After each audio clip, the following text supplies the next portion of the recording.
Hello बच्चों, कैसे हो। आज मैं आ चुकी हूँ नए टॉपिक के साथ। आज हम पढ़ेंगे संज्ञा। तो बच्चों, संज्ञा हम बचपन से पढ़ते आ रहे हैं, लेकिन आज हम डीपली थोड़ा पढ़ेंगे संज्ञा वाला टॉपिक। लेकिन हम टॉपिक को ध्यान से नहीं पढ़ोगे तो हमारे का टॉपिक क्लियर नहीं होगा। अगर हम टॉपिक को खेल समझेंगे तो हमारी जिंदगी क्या बन जाएगी, रेल, यानी कि पूरी जिंदगी रेल बन के रह जाएगी। तो स्टार्ट करेंगे। संज्ञा। संज्ञा का अर्थ क्या होता है? संज्ञा का शाब्दिक अर्थ होता है नाम। शाब्दिक अर्थ होता है नाम। इसका क्या हो जाता है? नाम। अब इसका संज्ञा का संधि विच्छेद क्या होगा? देखो, मैंने बताया था कि अंग की बिंदी लगी होगी तो किस में बदल जाती है? वो मोह में। तो इसका संधि विच्छेद क्या हो जाएगा? सम प्लस ज्ञा।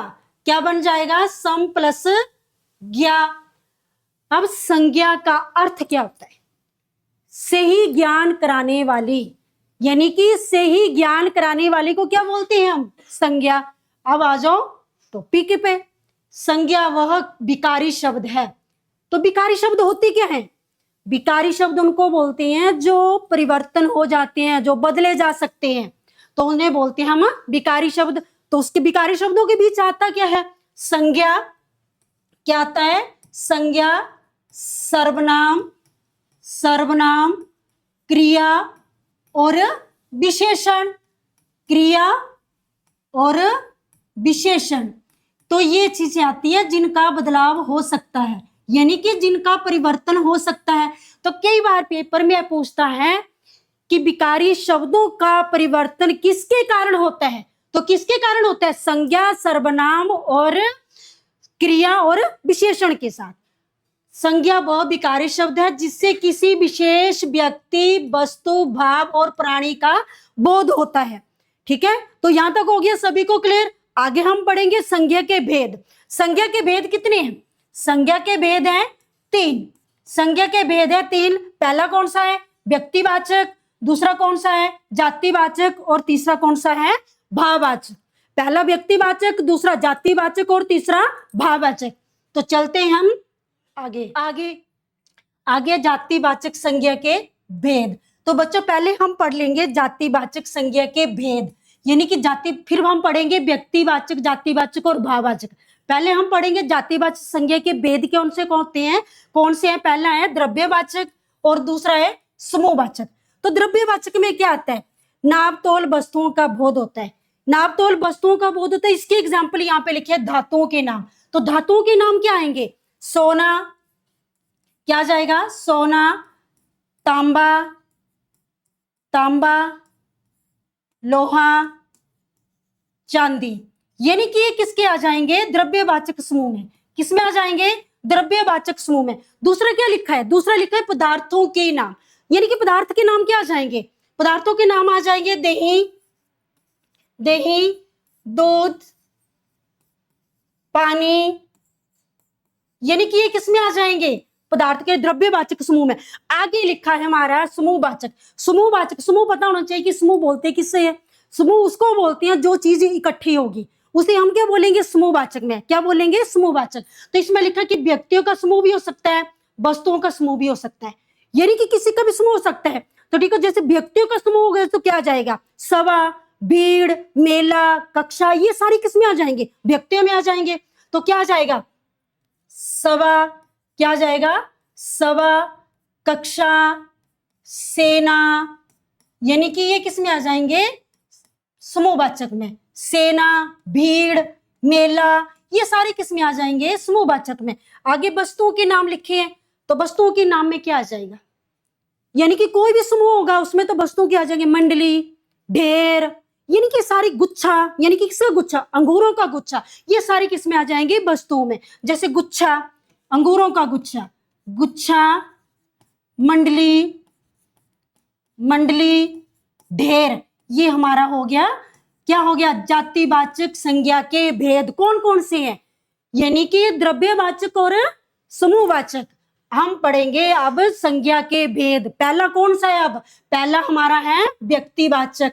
कौन सा है? व्यक्तिवाचक। व्यक्तिवाचक संज्ञा बोलते किसे हैं? जो किसी व्यक्ति वस्तु स्थान का बोध कराती है, तो उसे हम क्या बोलते हैं? व्यक्तिवाचक। तो पहले आएंगे व्यक्तियों के नाम। तो व्यक्तियों के नाम कुछ ये भी हो सकते हैं, मेरा भी हो सकता है, आपका भी हो सकता है, आपके भाई का हो सकता है, मम्मी का हो सकता है, किसी का भी नाम हो सकता है। तो मैं यहाँ पे लिख रही हूँ राम। क्या लिख रही हूँ? राम, सोहन, मोहन, सोहन, मोहन, ये सारे किसके आ जाएंगे? व्यक्तिवाचक में आ जाएंगे। आगे मैंने लिखा है कि नदियों के नाम। देखो, जो नदियों के नाम होते हैं वो औरतों के नाम भी होते हैं।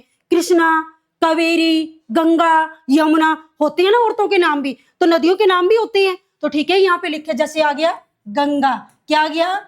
गंगा, कृष्णा, कृष्णा, कावेरी, कावेरी, यमुना, यानी कि ये सारी औरतों के नाम भी होते हैं और नदियों के नाम भी हैं। तो ये किसमें आ जाएंगे? व्यक्ति। आगे लिखा मैंने ग्रंथों के नाम। किस क्या लिखा है? ग्रंथों के नाम। तो ग्रंथ कौन से? हमारा रामचरितमानस। कौन सा है? रामचरितमानस। रामचरितमानस। पहले तो हमारे को ये पता होना चाहिए कि रामचरितमानस के लेखक कौन है। रामचरितमानस के लेखक है तुलसीदास। कौन है? तुलसीदास। तुलसीदास, यानी कि हमारे हिंदी के राइटर हैं, ये लेखक हैं। इन्होंने किस भाषा में कविता लिखी है? किसमें लिखी है? अवधी में भी लिखी है और ब्रज भाषा में भी लिखी है। लेकिन हमारे को पूछा जाता है कि रामचरितमानस किस भाषा में लिखा गया है, तो किस भाषा में लिखा गया? अवधी भाषा में। भाषा कौन सी है? अवधी भाषा। तो भाषा कौन सी आ जाएगी हमारी? अवधी भाषा। तो ये हमारा हो गया ग्रंथ का नाम। जैसे कामायनी। कामायनी किसने लिखा है? जयशंकर प्रसाद ने। किसने लिखा है? जयशंकर प्रसाद ने। आगे हम आ जाएंगे पर्व, दिन, महीना। पर्व किसको बोलते हैं? पर्व बोलते हैं त्योहार को। किसे बोलते हैं? त्योहार को। अगर बच्चों शुद्ध वर्तनी में भी त्योहार आ जाता है तो ऐसे लिखते हैं त्योहार, यानी कि त्योहार। त्योहार, महीना तो आप जानते हैं, दिन भी आप जानते हैं कि दिन क्या होते हैं, किसको बोलते हैं दिन?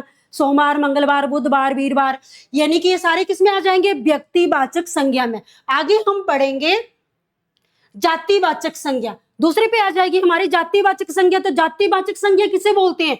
जाति, जो एक ही प्रकार की वस्तुओं का बोध कराती है।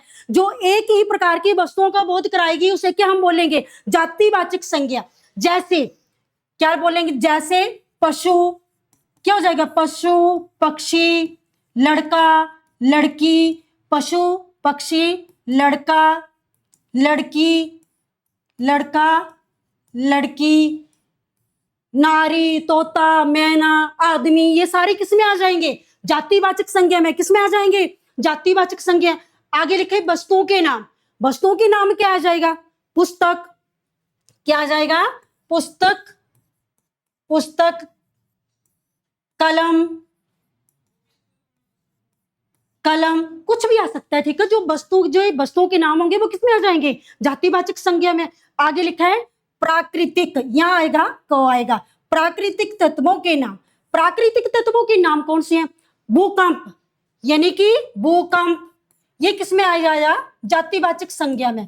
भूकंप, ज्वालामुखी, ज्वालामुखी, आंधी, ज्वालामुखी, आंधी, तूफान, यानी कि ये किसमें आ जाएंगे? जातिवाचक संज्ञा में। तो आपने याद कैसे करना है कि जातिवाचक संज्ञा में क्या है? पशु, पक्षी, नारी, तोता, मैना, आदमी, आंधी, तूफान, भूकंप, ज्वालामुखी, ये सारे किसमें आ जाएंगे? किसमें आ जाएंगे? जातिवाचक संज्ञा में। तो आगे हम चलते हैं भाववाचक संज्ञा में। भाववाचक संज्ञा किसे कहते हैं? अब देखो, यहाँ पे ध्यान देने वाली बात है कि कई बार इसकी ना परिभाषा पूछी जाती है कि भाव, गुण, दशा आदि का ज्ञान किस संज्ञा से होता है।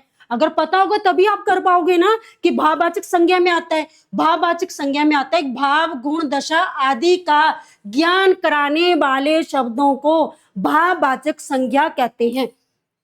अब आपको ये पता होना चाहिए कि गुण में क्या आता है।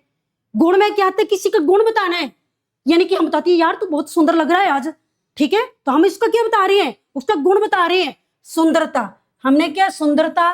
तो यहाँ पे क्या आ जाएगा? सुंदरता, बुद्धिमता, बुद्धिमता, यानी कि किसी की बुद्धि के बारे में बोलते हैं यार वो पढ़ने में बहुत, उसकी बुद्धि बहुत तेज है, तो बुद्धिमता। कुशाग्रता, ठीक है, कुशाग्रता आ जाएगा। यानी कि आपने ये ध्यान रखना है कि जिसके पीछे ता लगा होगा, यानी कि जैसे यहाँ पे ता लगा, यहाँ भी ता लगा, तो वो कौन सी संज्ञा हो जाती है? भाववाचक संज्ञा। क्या हो जाती है? भाववाचक संज्ञा। यानी कि कुशाग्रता, कुशाग्रता। ये तो आगे हमारा गुण में। आगे आ जाए हमारी अवस्था। आगे क्या आ गई हमारी अवस्था? तो अवस्था तो आप लोग जानते ही होंगे। सबसे अच्छी अवस्था कौन सी होती है? बचपन हमारा। हमारे को कुछ भी टेंशन नहीं होती है उस वक्त, ठीक है। तो अवस्था पहले क्या आ जाएगा हमारा? बचपन। क्या आ जाएगा? बचपन। पहले में आ जाएगा बचपन। आगे क्या आती है? जवानी। आगे आती है जवानी। और आगे लास्ट में क्या आता है? बुढ़ापा, जो सबसे बुरा होता है। आगे आता है हमारा बुढ़ापा। यानी कि ये किस में आता है? भाववाचक संज्ञा में। आगे आती है हमारी दशा। जवानी भी आ गई, बचपन भी आ गया, बुढ़ापा भी आ गया। आगे हम चलते हैं दशा की तरफ।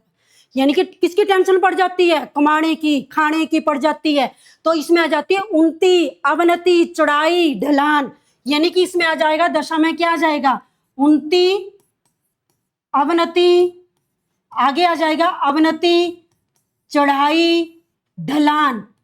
चढ़ाई और ढलान, ये किस में आ जाएंगे? भाववाचक संज्ञा में। अब बचपन भी आ गया, उसके बाद दशा भी आ गई, लास्ट में क्या आता है? भाव। यानी कि भाव क्या करते हैं? भाव तो आजकल छोटे छोटे बच्चों में पैदा हो रहा है। मित्रता, शत्रुता, ममता। ममता तो बहुत कम रह गई है, लेकिन शत्रुता, शत्रुता सबसे ज्यादा है। शत्रुता, तो शत्रुता, मित्रता और ममता। ये नहीं कि ये सारे शब्द किस में आ जाएंगे? भाववाचक संज्ञा में। किस में आ जाएंगे? भाववाचक संज्ञा। तो चलते हैं हम आगे। आगे हम चलते हैं। देखो बच्चों, यहां से क्वेश्चन जरूर पूछा जाता है। यानी कि यहां से अब क्वेश्चन आता है कि जातिवाचक से भाववाचक संज्ञा कैसे बनती है, यानी कि विशेषण से भाववाचक संज्ञा कैसे बनेगी, क्रिया से भाववाचक संज्ञा कैसे बनेगी। आगे हम पढ़ेंगे ये। यानी कि पहले तो ये पता होना चाहिए कि भाववाचक संज्ञा के नियम क्या है। तो नियम है इसके, जिस शब्द के पीछे ता लगा होगा, तबो लगा होगा और पन लगा होगा। यानी कि ये तीन शब्द, अगर आपको नियम पता है तो भाववाचक संज्ञा पहचानने में तो 1 मिनट नहीं लगाओगे आप, ठीक है। तो यहाँ पे लिखा है जैसे वीर, तो खुद ही पता चल जाए वीर की भाववाचक संज्ञा क्या बन जाएगी। इसके पीछे और क्या लगेगा? ता ही लगेगा ना, तो क्या बन जाएगा? वीरता। क्या बन जाएगा? वीरता। यानी कि ये बन गई हमारी भाववाचक संज्ञा। आगे लिखा है चौड़ा। चौड़ा की भाववाचक संज्ञा क्या बन जाएगी? चौड़ाई। क्या बन जाएगी? चौड़ाई। यानी कि ये बन गई हमारी भाववाचक संज्ञा, चौड़ाई। आगे क्या लिखा है? गुरु। तो मैंने आप लोगों को 3 ही नियम तो बताए हैं, तो इसके पीछे क्या लग जाएगा? गुरुत्व। क्या लग जाएगा? गुरुत्व। तो इसका बन जाएगा गुरुत्व लग जाएगा, गुरुत्व। अगर आपसे पूछा जाए कि नारी, तो नारी का क्या हो जाएगा? नारी का भी वही हो जाएगा। क्या हो जाएगा? तो वो लग जाएगा पीछे, नारीत्व। क्या लग जाएगा? नारीत्व। तो ये तो हो गई हमारी जातिवाचक से भाववाचक संज्ञा। आगे हम पढ़ेंगे विशेषण से भाववाचक संज्ञा। क्या पढ़ेंगे?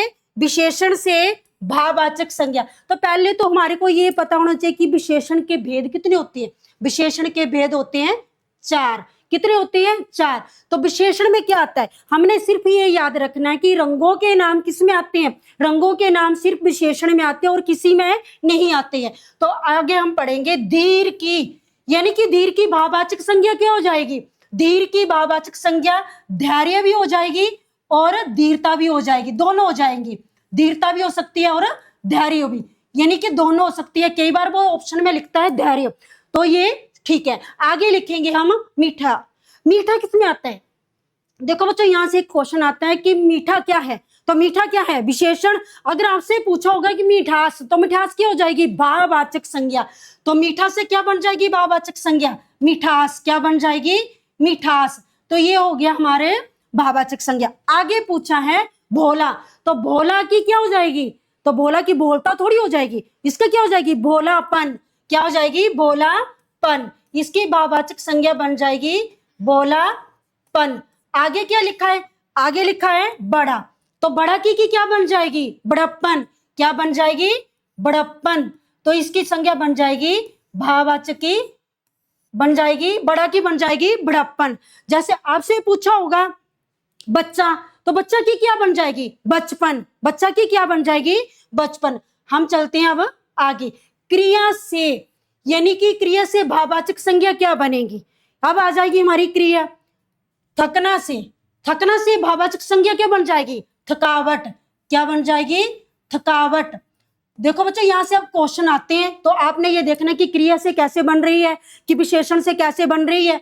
आगे लिखा है घबराना, तो घबराना से भाववाचक संज्ञा क्या बन जाएगी? घबराहट। क्या बन जाएगी? घबराहट। घबराहट, यानी कि ये बन जाएगी हमारी भाववाचक संज्ञा। आगे लिखा है कि दौड़ना, दौड़ना की भाववाचक संज्ञा क्या बन जाएगी? दौड़ना की क्या बन जाएगी? दौड़। क्या बन जाएगी? दौड़। यानी कि ये हमारे बन गई भाववाचक संज्ञा। तो बच्चों हम चलते हैं अब लास्ट चलते हैं सर्वनाम, यानी कि सर्वनाम से अब भाववाचक संज्ञा क्या बनेगी? सर्वनाम अपना से क्या बन जाएगी? अपनत्व। क्या बन जाएगी? अपनत्व। इसके बन जाएगी अपनत्व, यानी कि ये होगी हमारी भाववाचक संज्ञा। आगे लिखा है कि मम, मम क्या अर्थ होता है? कि मेरा, यानी कि मम की बन जाएगी दो, ममता भी बन सकती है और ममत्व भी बन सकती है, यानी कि ममता और ममत्व। ममता भी बन सकती है और ममत्व, यानी कि दोनों बन सकती है इसकी। आगे लिखा जैसे निज, निज की निजत्व, निज की क्या हो जाएगी? निजत्व।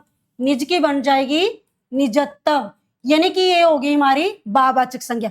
आगे हम पढ़ेंगे, क्या पढ़ेंगे? अव्यय शब्द। अव्यय शब्द होते कौन से हैं? अव्यय शब्द होते वही संज्ञा सर्वनाम क्रिया विशेषण के कारण इसका क्या होता है? इसका बदलाव नहीं होता है, यानी कि अव्यय शब्द का दूसरा नाम क्या है? अभिकारी। दूसरा नाम है इसका अभिकारी शब्द, यानी कि अभिकारी। कई बार पेपर में यही पूछा जाता है कि अव्यय का दूसरा नाम क्या है, तो दूसरा नाम क्या हो जाएगा? अभिकारी। अब देखो दूर की भाववाचक संज्ञा क्या बन जाएगी? दूर की बन जाएगी दूरी। क्या बन जाएगी? दूरी, यानी कि ये बन गई हमारी भाववाचक संज्ञा। आगे पूछा है मना, मना की भाववाचक संज्ञा क्या बन जाएगी? मनाही। क्या बन जाएगी? मनाही। ये हो जाएगी हमारी भाववाचक संज्ञा। आगे पूछा है निकट, निकट की बन जाएगी, क्या बन जाएगी? निकट की बन जाएगी निकटता। क्या बन जाएगी? निकटता। तो बच्चों ये था हमारी संज्ञा का टॉपिक। आगे हम करेंगे सर्वनाम, यानी कि अगर वीडियो अच्छी लगे तो लाइक शेयर और सब्सक्राइब जरूर करें। धन्यवाद।